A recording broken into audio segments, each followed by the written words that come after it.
Today's lunch is about relationships. It's about a fundamental and important connection between people. It's about recognizing that thousands of years ago, this great land, this great continent, was already inhabited. This lunch is about Canadian life and living together with First Nations fairly, in peace, and in prosperity. Healthy relationships among Canadians of every demographic make for a prosperous society.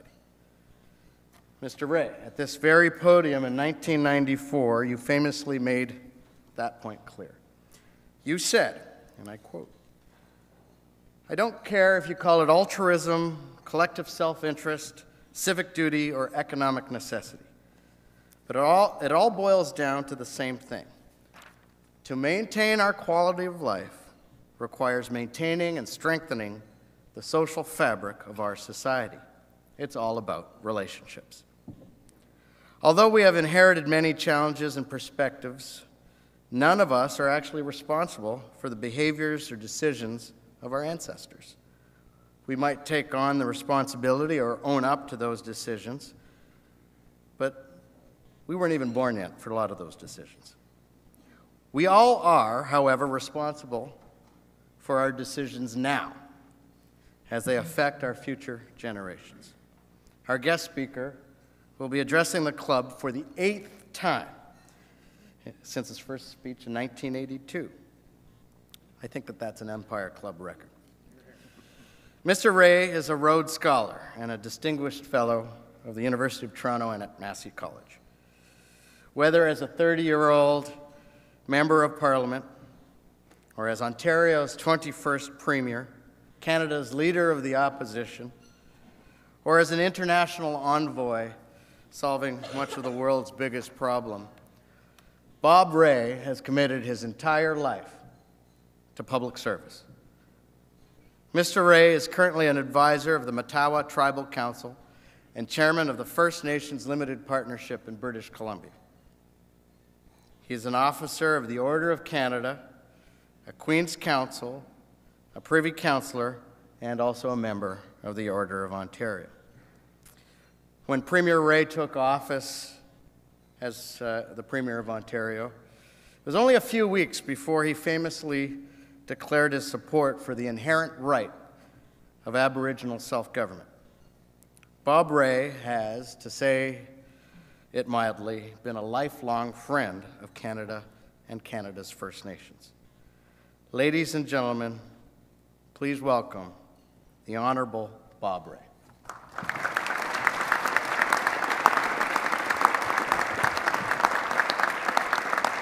Thank you. Very kind of you. Well, thank you very much, Noble. I want to start by recognizing that we are meeting in the traditional territory of the Mississaugas of the New Credit First Nation, and want to express my personal appreciation for a number of representatives of First Nations who are here today. I know that all of you were here for my previous 7 speeches, and they are indelibly marked in your memory, so I'll try to make a point of not repeating myself as to what I said on previous occasions. Somebody once unkindly said of me that I was a rising star in 5 different decades.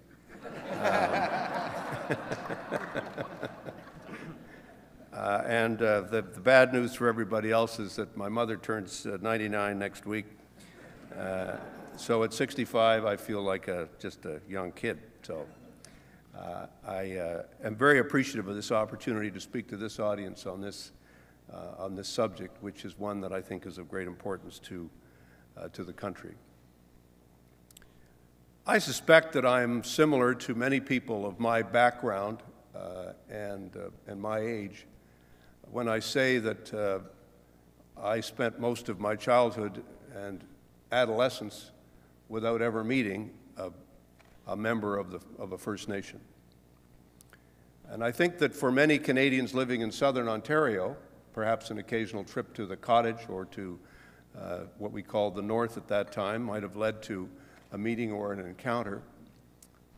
But I think that for much of the country, as we are population so heavily, densely along that strip with the American border, the question of First Nations, of Aboriginal people, Indigenous people, was seen as an issue that was out there somewhere, that was out beyond where we lived and where we made a living. And so we've often spoken of our country as being of two solitudes. And certainly with respect to the historic issue of English and French Canada, it could rightly be said that we have from time to time lived in solitudes, but not in the same degree and the same extent as the solitudes that we have lived between Aboriginal people, First Nations people, and the rest of us, if you like. Two very broad trends have now put an end to that isolation. The first one is the fact that our resource economy continues to expand and grow to the north. And the resource economy has always been one that has dealt with and related to First Nations, and not always in the most positive or generous of ways.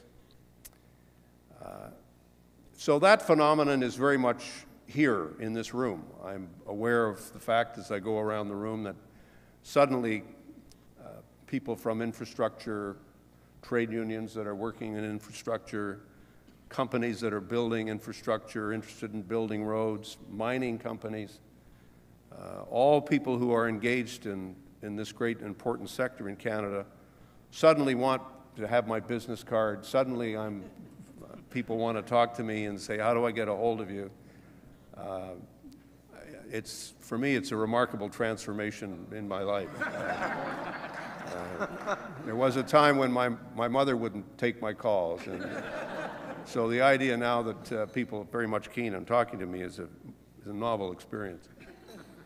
The second factor was the one that the Royal Commission on Aboriginal People drew attention to in a dramatic way in their study, which is now 20 years old, but still, if I may say so, a study that every Canadian should read and learn and try and understand. It's the most broad assessment of the relationship between First Nations people and governments and other Canadians that we've ever had as a country. And unfortunately, like a lot of Royal Commissions, it was written and then put on a shelf.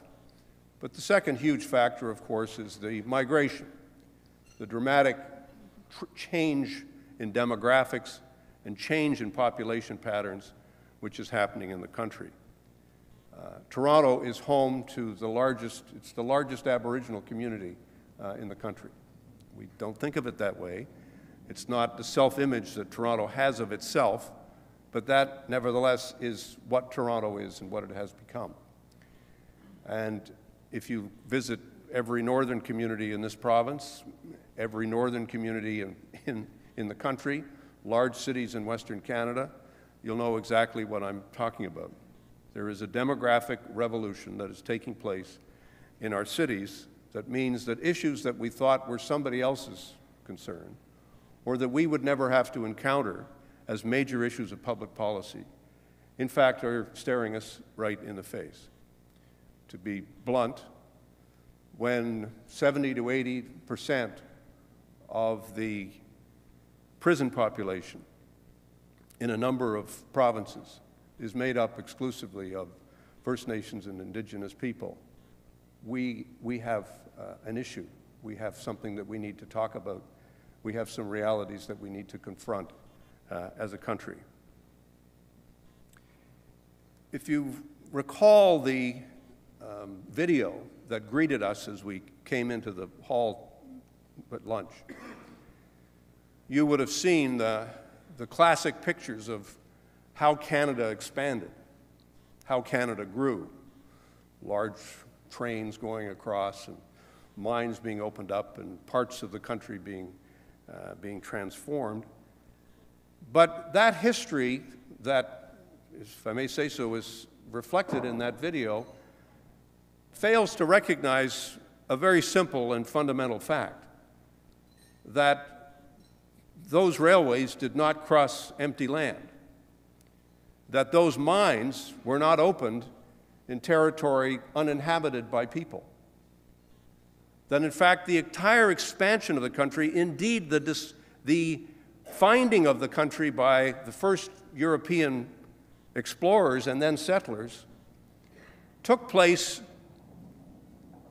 in a country that was already inhabited, that already had people speaking their own languages, raising their families, building economies in numbers and sizes that our current awareness is suddenly making us realize to what extent there was a world in 1491, there were civilizations in 1491, there were governments in 1491, there were people in 1491, there were economies that all existed prior to the transformation of the world that we associate with the ridiculous expression, the discovery of the Americas. Americas had already been discovered for not just a few years, but for thousands of years. This encounter was not a happy one at the beginning. The arrival of European settlement meant the arrival of European disease. Diseases that people were not ready to deal with, that almost wiped out a population.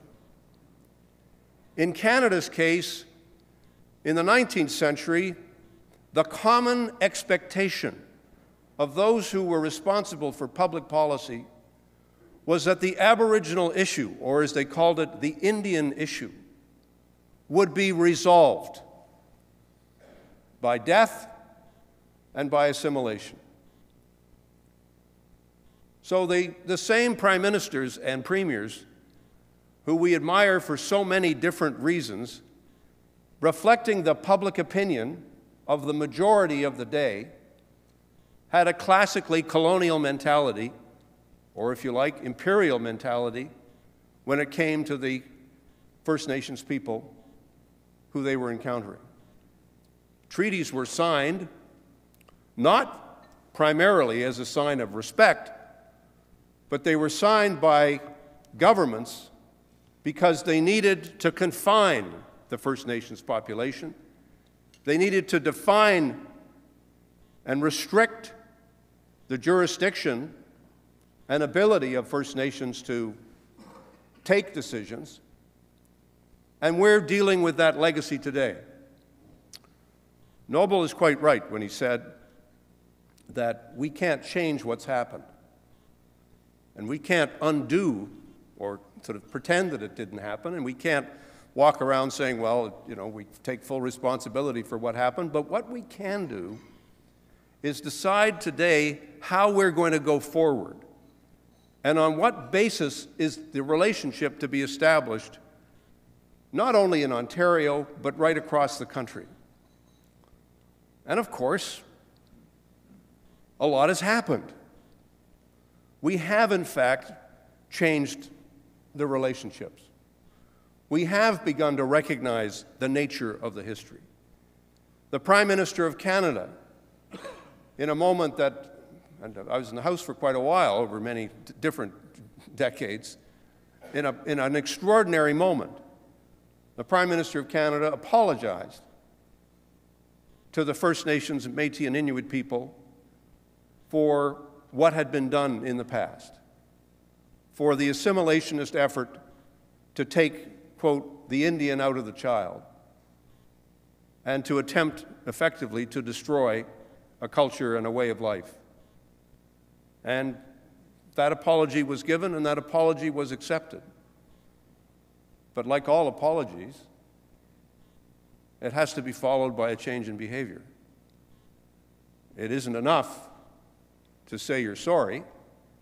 You have to demonstrate that, in fact, you understand the nature of the wrongs that have been committed. We live now in an age of equality. We also live, and I say this very conscious of the presence of former Chief Justice, we live in a time when Canada's courts, since the Charter of Rights and Freedoms became the law of the land in 1982, have made it very clear that there is a fiduciary relationship between the Crown and First Nations, that there is a relationship that is based on equity as much as it is based on the common law, that is based on the broadest and most liberal interpretation of treaties, as it is on the importance of accommodating and consulting and taking fully into account the interests of First Nations when it comes to economic change and economic development. To put it bluntly, the law today is not what it was thought to be 50 years ago or 100 years ago. The behavior of companies and of governments that was acceptable 50 years ago or 100 years ago is simply not acceptable today. The good news out of the challenge that we face today is that not only has the law changed, but from my experience, institutions have changed as well. Now, I can tell you my clients would like to see even more change as time goes on, and would like to see even a greater openness to the partnership which I'm about to describe. But I think it's fair to say that there is a greater willingness to engage in discussions about this partnership across the country than there has ever been. From the signing of the Nisga'a Treaty, which was an historic breakthrough in British Columbia, to the dramatic change in public policy in that province as a result of the leadership of Premier Campbell, to the treaties that have been signed, land claims negotiations that have been arrived at in all of the territories, to the point now where we have shared management of resources, we have shared rights with respect to governance, we have a recognition of a deep and genuine partnership, to the James Bay treaties, which literally not only transformed the relationship between the government of Quebec and the Cree Nation in Quebec, but also effectively over the last 30 years have transformed the economic lives of those people living in northern Quebec. But there is another James Bay Cree. There is another James Bay community that lives not to the east of the border in Quebec, but to the west. And if you want to see a contrast between the effects of a modern-day treaty that is based on respect and partnership and shared governance and a recognition of the economic stake that needs to be there for prosperity to be deeply embedded, and what we face in the province of Ontario, where the Treaty Number 9, which was signed in 1905, did not lead and has not led to the prosperity that we can see on the other side of the border. So the challenge today is whether or not we're prepared as a nation and as a province to engage in a dialogue which is based on the principle of partnership. Noble mentioned the fact that one of the first things I said as Premier was that we recognized the importance of the inherent right to self-government. We also, as a government, signed a document called the Statement of Relationship, in which we established that from the perspective of the Government of Ontario, we were prepared to talk to the First Nations of the province on a government-to-government basis, that we were prepared to engage in a spirit of partnership. And I'm not going to relive the history of the last 20 years, except to say that that statement of relationship was was not pursued by subsequent governments. And so sometimes governments rely on what they think their legal rights are, what they believe the rights of the Crown to be, and we've lost, in my view, a lot of time in this province in really moving forward with an agenda that will be marked by success. So we need to recognize the possibilities of partnership, but we also need to recognize that partnership is not simply an option, it is actually a necessity. It's a necessity because any other alternative to building this partnership will simply mean a flood of litigation, of conflict, of demonstration, of anger, of hostility, and of confrontation. I don't say this as a threat. I say it as a description of reality. That if people think that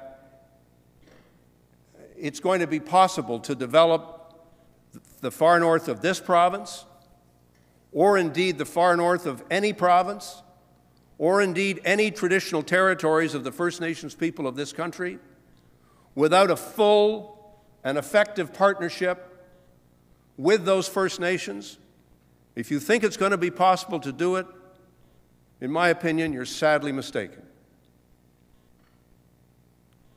I think governments realize this, and I think the corporate sector realizes it as well. And I think everyone is struggling now to say, well, how do we do this? How does it get done? Are there frustrations? And let me tell you, of course there are frustrations, and there are difficulties. But think of it for a moment. In northwestern British Columbia, the Tahltan people signed an agreement which has allowed for the greatest expansion of mining development in the history of northwestern British Columbia, which has allowed for the electrification of the entire region so that no community is without electricity and without power, has allowed for training, has allowed for a flow of money and, yes, of cash that will benefit communities directly and that will ensure that those communities are direct economic beneficiaries of the prosperity that will then grow.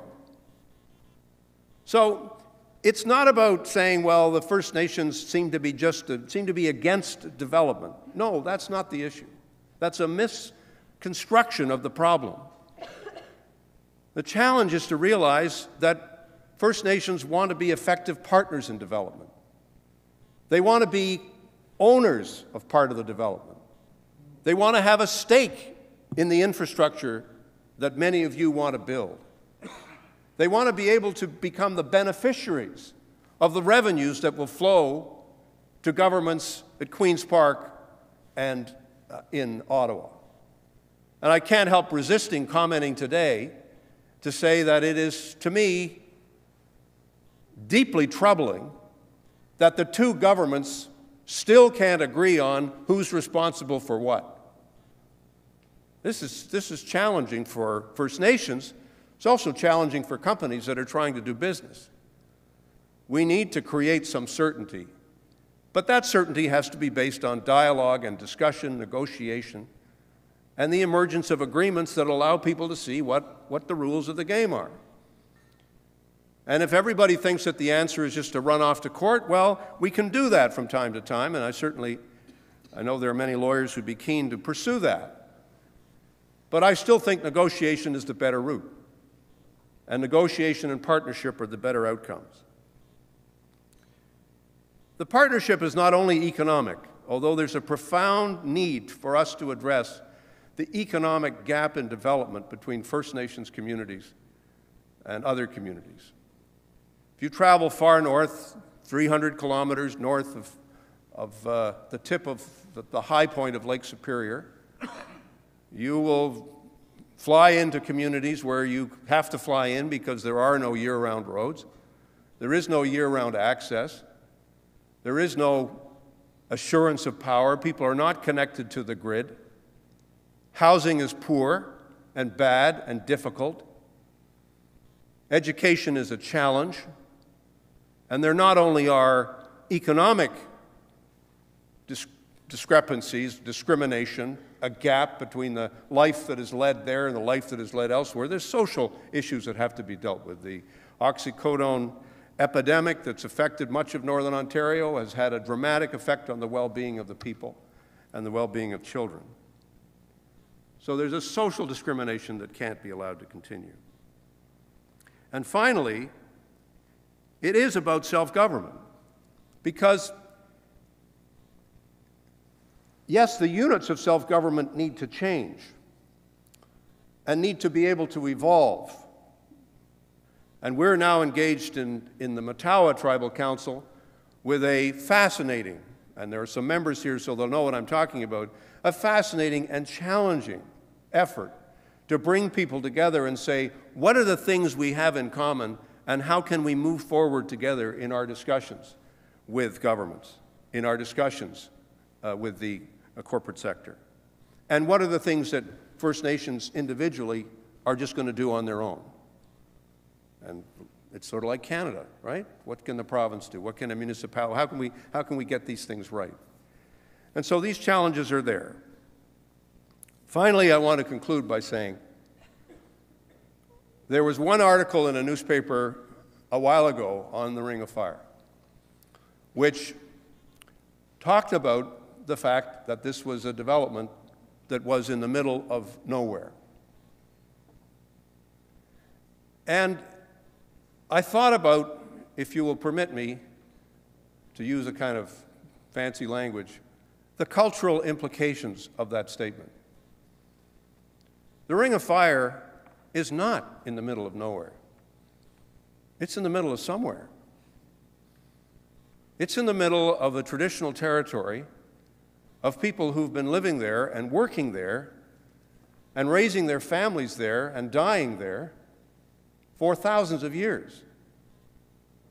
The fact that the reporter saw it as sort of saying, well, it's somewhere north of Steeles, so it's got to be, middle of nowhere, is a reflection of a cultural attitude that has to change, because it reflects a lack of understanding of the challenge that we face. Matawa has asked for roads, not just for mining companies, but roads for people, so that people can actually go from one part of the province to another. They can be connected by road. So they can be connected by electricity. So they be connected by broadband. So their children will have exactly the same access to information, exactly the same access to education as anyone else would have. We want to be part of this province. We want in. We don't want out.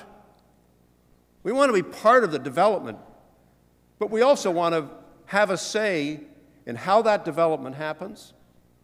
We want to be able to say that it's going to be sustainable and that the development will be done in such a way that it protects the land and protects the water and protects the inheritance which First Nations people have. And they want to do it in a way that ensures that they will directly benefit, not just in this generation, but in future generations, from the prosperity that needs to be shared. It's a big agenda. It is not an easy one. And there will be many bumps along the road. But as I said, partnership is not one option among others. Partnership is the only option that serves everyone's interest.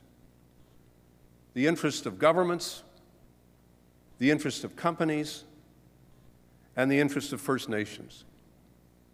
A partnership that's based on respect. A partnership that's based on understanding. And a partnership that's based on a profound shared commitment to the values and the interests of the entire country, of the entire province, and yes, of our home and native land. Miigwech. Thank you very much.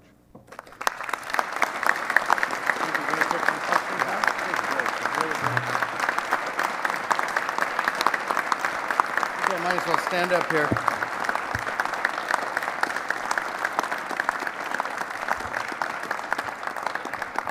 Mr. Rae has agreed, we have about 15 minutes or so. Mr. Rae has agreed to answer a few questions. We have a number of 2 microphones in the back that are hovering around, and if you have a question, please raise your hand, identify who you are, and ask your question.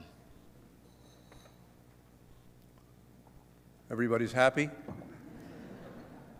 This is unprecedented in my experience. Bob, do you think that development corporation that was announced would be something helpful for bringing the parties together? Do you have any initial views, or do your clients have any initial views on how that was received?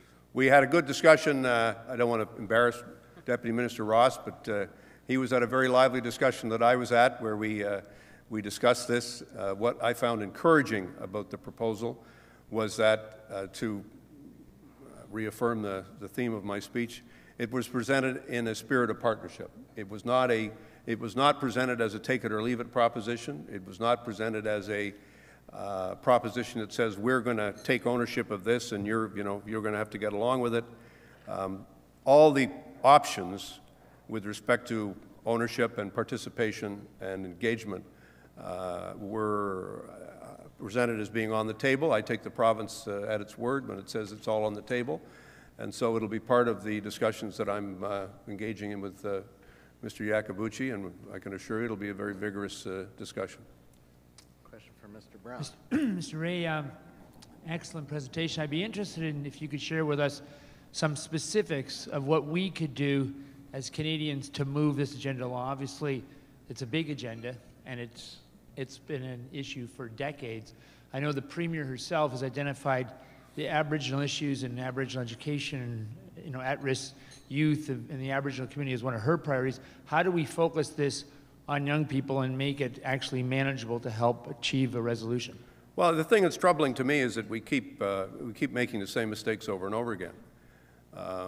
The federal government's initiative on education has met a chorus of opposition and of concern. I think the National Chief yesterday spoke about it, indicating his concern that it was simply the wrong way to go. It seems to me quite extraordinary that a government would be presenting draft legislation without any consultation or discussion with anybody about what exactly is the legislation means. There was a discussion process prior to it, but a lot of people didn't participate in it because they didn't agree with it.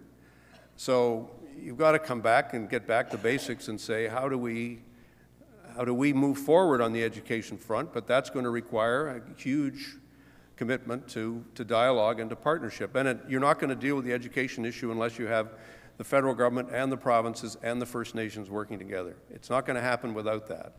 And it's going to require huge ingenuity in terms of governance. It's going to require different funding models. But right now on welfare, on education, on health care, people who are living on reserve do not get anywhere close to the same level of per capita funding as people do in the rest of the provinces they're living in. And that's not acceptable. That's a level of discrimination that can't be allowed to continue. Mr. Sondercook? Mr. Rae, you talked in your speech about 2 reserves, I thought, on each side of James Bay. My daughter's just returned from the Quebec side one. Can you elaborate a little bit on what you were talking about on the further west? Well, Treaty 9, which was signed in 1905, did not involve sharing benefits from resource development, did not involve large transfers of cash to communities so they could invest in their communities, so they could make the transformation that's needed to be made. And so all you need to do is go up the James Bay coast on the west side, or go into the Matawa Tribal Territory, or all of Treaty 9, which is 49 First Nations in Northern Ontario, and frankly just see the difference. And this is not unique to Ontario. Northern Manitoba has similar issues. Northern Saskatchewan, again, similar, but also more movement there towards economic development. Situation's not exactly the same across the country. There are different realities at work, but the same challenges are there. The condition in which people are living in remote communities, and at the same time, the challenges that we face in urban centers, and how to deal with this is going to be a central challenge for our time. It really is going to be the challenge of our generation, and I don't think we've got the right governance models.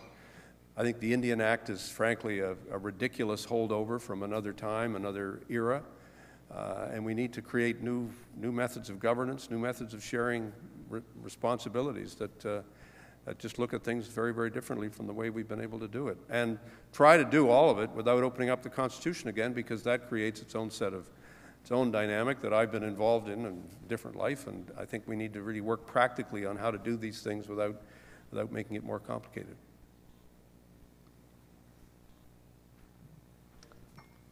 Over here. Mr. Seltzer. I would just say that in 1969, sir, the Minister of Indian Affairs spoke to the Empire Club. That was the Honourable John Chrétien, expecting during his term to resolve all these issues, which speaks to how often we have heard it, which is just to say this isn't so much of a question, but strategically, you just noted that we have to try and resolve this differently than we have in the past. And if you can come up with a way of having a larger cabinet than just the force of yourself, which, by the way, is Herculean, and I think it's tremendous to see you do it, but I think you need a larger panel. It's just, we've heard it for such a long time, and I couldn't agree with you more. We learn from our mistakes. We need to try to, at least anyway. I think that Mr. Chrétien's effort in 1969 was the white paper, which was essentially saying, let's get rid of the Indian Act, but sort of let the federal government just pull out of the picture as much as possible and let communities sort of get on their own and do what they have to do. That was rejected by the First Nations in a very real way. It was also rejected by the Supreme Court of Canada in its decision in the Calder case.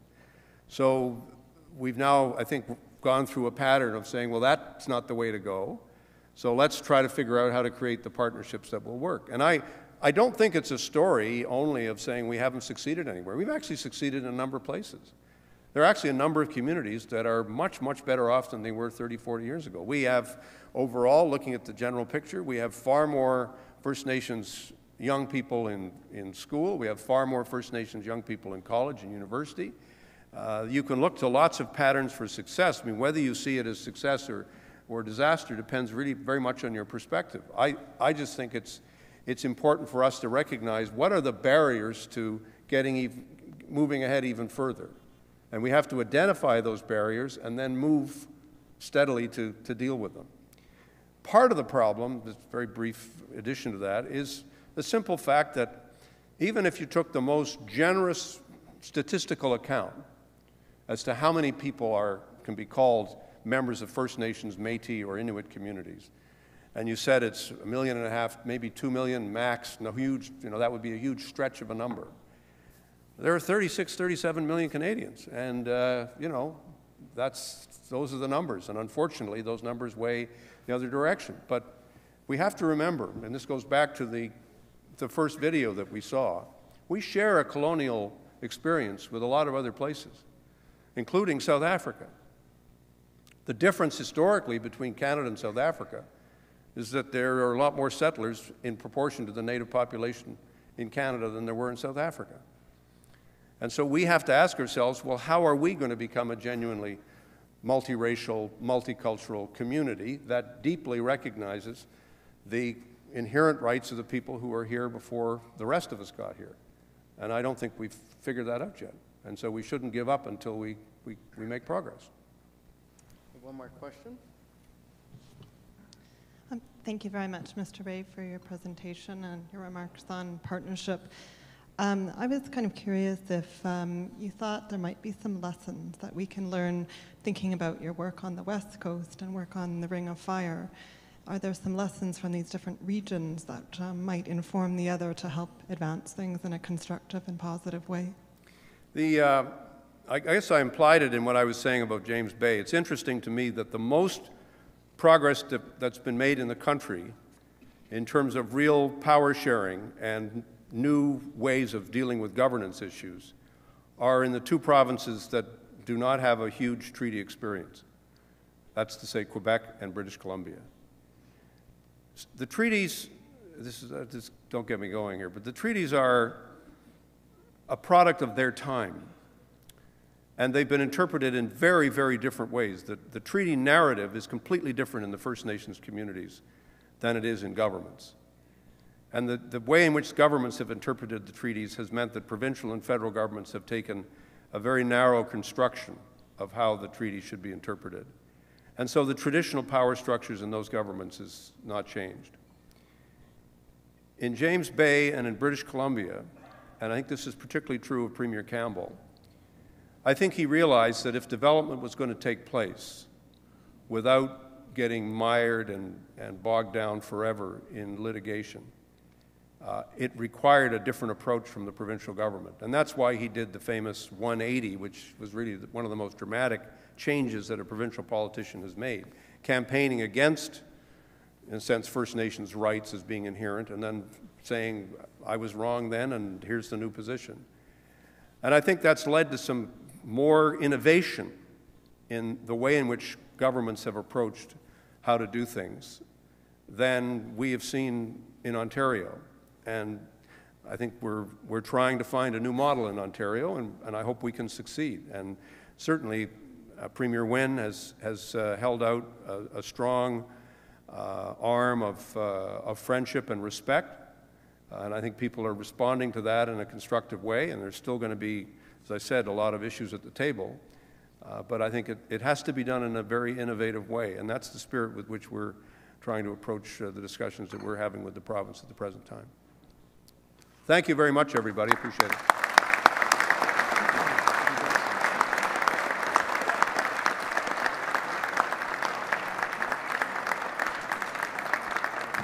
Please welcome Mr. Patrick Dillon from the Building and Construction Trades Council of Ontario to thank our guest speaker. Thank you very much.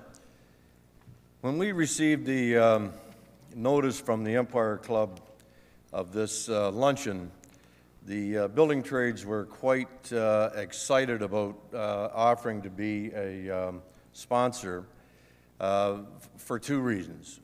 One, the First Nations Aboriginal issues in this province and in this country are of great interest to us in the building trades, and not just in the building trades, with our employers also here in the province of Ontario. But also the fact that Bob Rae was going to be the luncheon speaker. And so with that sponsorship comes what would normally be seen as a job to thank the guest speaker. To me, it's not a job, it's an absolute privilege to be in the company of Bob Rae and to have the opportunity to say thank you. It is, as we looked at Bob's career over the years, I've watched him at the provincial and the federal level. I do not know of at least in my judgment, of a politician that has carried himself as an Ontarian and as a Canadian with the kindness and thoughtful respect that I believe Bob Rae has done. And so as his career, you could tell that at some point he was going to be moving out of the political life. And so the question then became, at least for me, what would where would he go from there and what would he do? And I have to say that your choice, Bob, is absolutely phenomenal. I believe of all the great accomplishments that Bob Rae has had in this province and in this country, they've just begun. I think the best of Bob Rae for us as Canadians, our Aboriginal families and First Nations, and us as Canadians, to move the yardsticks forward and on this file would be an absolute accomplishment, and one that any self-respecting Canadian would want to see those accomplishments come forward. So I congratulate you, and certainly from the building trades perspective, we look forward to having discussions with you and the First Nations about how we fit and how we can help move those yardsticks forward. On behalf of everyone here, Bob, thank you very much. And Mrs. Rae, thank you very much for being here with us today. Thank you a lot. Thank you.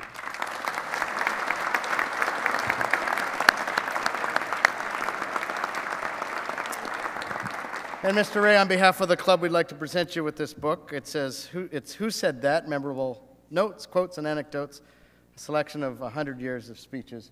You're actually in this book, and if anyone wants to borrow it, he's got 7 other copies of it. So, thank you very much. At your desk, at your tables, you'll see that we have a number of upcoming events. One notable one is we have the Honourable Bob Rae, Minister of Energy, unveiling the long-term energy plan at the Sheraton Centre Hotel on December 3rd. Please buy your tickets online. I'd like to thank the Provincial Building and Construction Trades Council of Ontario for sponsoring this event, IBK Capital for sponsoring our VIP reception. Thank you, Bill. I'd like to thank the National Post as our print media sponsor, to Van Valkenburg for our AV. This meeting will be carried on Rogers TV, and we are grateful for your ongoing support. We are on Twitter, we're on Facebook, our website is empireclub.org. Thank you all for coming. I declare this meeting of the Empire Club of Canada adjourned.